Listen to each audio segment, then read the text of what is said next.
Back to our channel Moudip creation. তো কেমন আছো তোমরা সবাই? আশা করি সবাই ভালো আছো, আর আমরাও খুব ভালো আছি। তো অনেক দিন বাদে কিন্তু আজকে আমি ব্লগ ভিডিও করছি। প্রায় অনেক দিন ব্লগ ভিডিও আপলোড করা হয়নি। এমনি অন্যান্য ভিডিও আপলোড করেছি, বাট ব্লগ ভিডিও আপলোড করা হয়নি। আর দেখতেই পারছো পুরো রেডি হয়ে গেছি আমি। আর এই দেখো এখানে বাবুও রেডি হয়ে গেছে। আজকে একটা শাড়ি পরেছি, রেডি হয়ে শাড়ি পরেছে, কারণ এক জায়গায় যাব, মামা শ্বশুর বাড়ি যাব।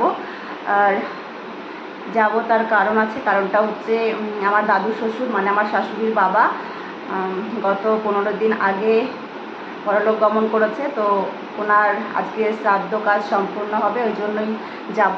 সবাই চলে গেছে অলরেডি। আমি বাবুকে নিয়ে সব কাজবাজ করে ওকে স্নান করিয়ে রেডি করে তারপরে এখন আমি যাব। আর ওর বাবাও চলে গেছে সকালেই, কারণ ও তো নাতি, মানে ওর বাবা তোমাদের দাদাভাই তো নাতি হয়, ওই জন্য ওর একটু কাজ আছে, ওই জন্য একটু আগেই গেছে। কী হয়েছে? কী বলবো? তো আমরা এখন বেরোবো। এখন কটা বাজে বলো তো? 12:30 বাজে। সকাল থেকে এই পর্যন্ত রেডি হতে হতে আসলে আর গরম যা পড়েছে দেখো, ফ্যান চলছে তবুও ঘেমে যাচ্ছি।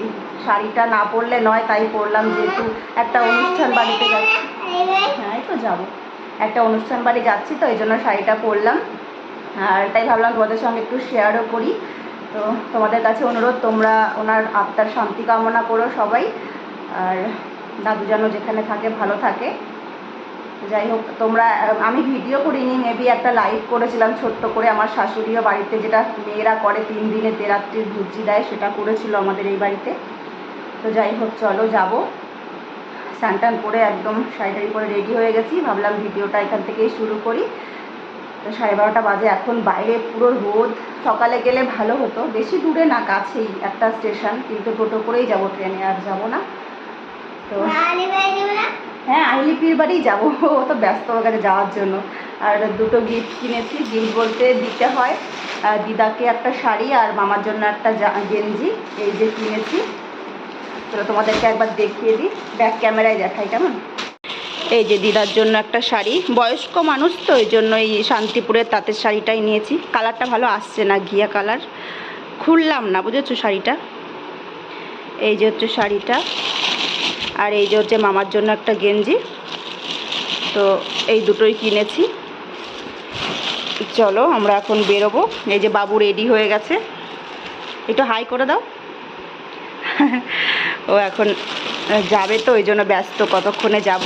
প্রচণ্ডই গরম লাগছে, কিছু করার নেই, এই দুপুরবেলা আর কিছু করে। বাচ্চা কাচ্চা নিয়ে তো কী করবো বলো? সকাল থেকে কোথাও ঘুম থেকে উঠে আর একবার ঘুমিয়েছিল সকালে 8টার সময়। হ্যাঁ, চলো বেরোবো। তো চলো, ছেলে ব্যস্ত হয়ে গেছে যাওয়ার জন্য, আমি এখন সব গুছিয়ে টুচিয়ে নিয়ে তালা টালা লাগিয়ে বেরিয়ে তারপরে তোমাদের সঙ্গে কথা বলছি টোটোতে উঠে। কেমন? দেখতে থাকো। তো ফাইনালি আমরা টোটোতে উঠে গেছি।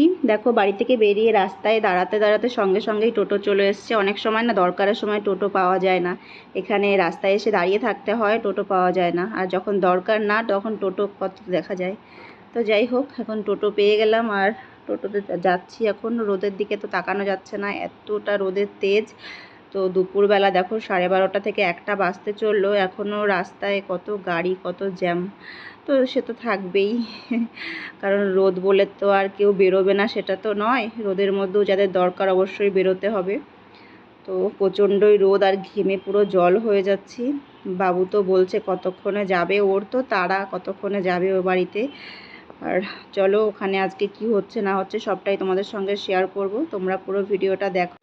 তো ফাইনালি দেখো মামা বাড়ি চলে এসেছি। অনেকটাই লেট হয়ে গেছে আমার, আস্তে আস্তে এসে দেখি শ্রাদ্ধ প্রায় শেষ মুহূর্তে, মানে অর্ধেকের বেশিটাই হয়ে গেছে, এখনও আর একটুখানি বাকি আছে। তো চলো, এক্ষুনি শ্রাদ্ধ ট্রাদ্ধ শেষ হয়ে যাবে। এই যে শ্রাদ্ধ শেষ হয়েও গেছে, আর শ্রাদ্ধের সমস্ত জিনিসপত্র নিয়ে, মানে ফুল টুল আরও কী সব থাকে সেইগুলো নিয়ে, যে ছেলে মানে যে মারা গেছে তার ছেলে মানে আমার মামা শ্বশুর, ওই যে জলে ভাসাতে এসছে। মামাদের বাড়ির পাশে একটা বড় পুকুর আছে, ওই পুকুরে দেখো এই যে দীপন নিয়ে এসছে, কারণ ও তো নাতি হয় যে মারা গেছে তার। তো ওই জন্য নাতিকেই নাকি এগুলো ধরে নিয়ে আসতে হয়, যেন মামাকেও ধরে নিয়ে এসছে, বুঝেছো, জলে ভাসিয়ে দিয়ে স্নান করে যাবে মামা। তো চলো, এখন আর তোমাদের সামনে আসবো না, একবারে রাতে গিয়ে আসবো, বুঝলে। এই দেখো ফাইনালি এখন রাত্রি বাজে 6:30 পৌনে 7টা, আর গানের দল চলে এসছে। গানের দল বলতে এখানে কীর্তন গানই হবে, অনেকে আবার রামায়ণও দেয়। তো এখানে কীর্তন গানের আয়োজন করেছে। লোকজন তো বেশি নেই এখানে, শহরে কেউ বেশি আসে না গান শুনতে। এখানে যা আসে সব নিজেদেরই আত্মীয়, মানে যারা আত্মীয় লোক আছে তারাই সব গান টান শোনে। তো চলো, আমার ছেলেও কিন্তু খুব গানের সঙ্গে মজা করছে, দেখো তোমাদের সঙ্গে একটু শেয়ার করি, তোমরাও একটু গানটা শোনো।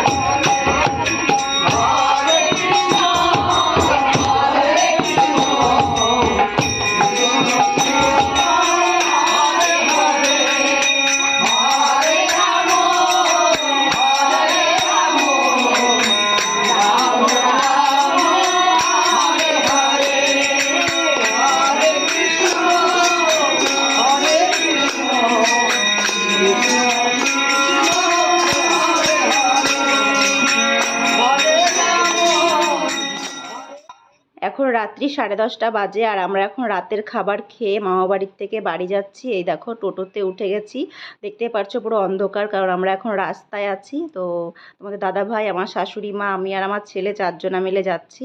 আর রাস্তায় কিন্তু একদম ফাঁকা ফাঁকা হয়ে গেছে, কারণ প্রায় 10:30 পৌনে 11টা বাজে, অনেকটাই রাত। এই যে আমার শাশুড়ি আর তোমাদের দাদা বসে আছে, আর এপাশে আমি আর ছেলে। দোকানপাট অনেকটাই বন্ধ হয়ে গেছে, এত রাতে বলো না দোকান কি আর খোলা থাকে, বাকি অল্প 2-1টা খোলা আছে, আর সবই বন্ধ হয়ে গেছে। তো চলো বাড়ি যাই, আর আজকের ভিডিওটা এখানেই শেষ করছি। কেমন লাগলো অবশ্যই কমেন্টে জানিও। সবাই ভালো থেকো, সুস্থ থেকো।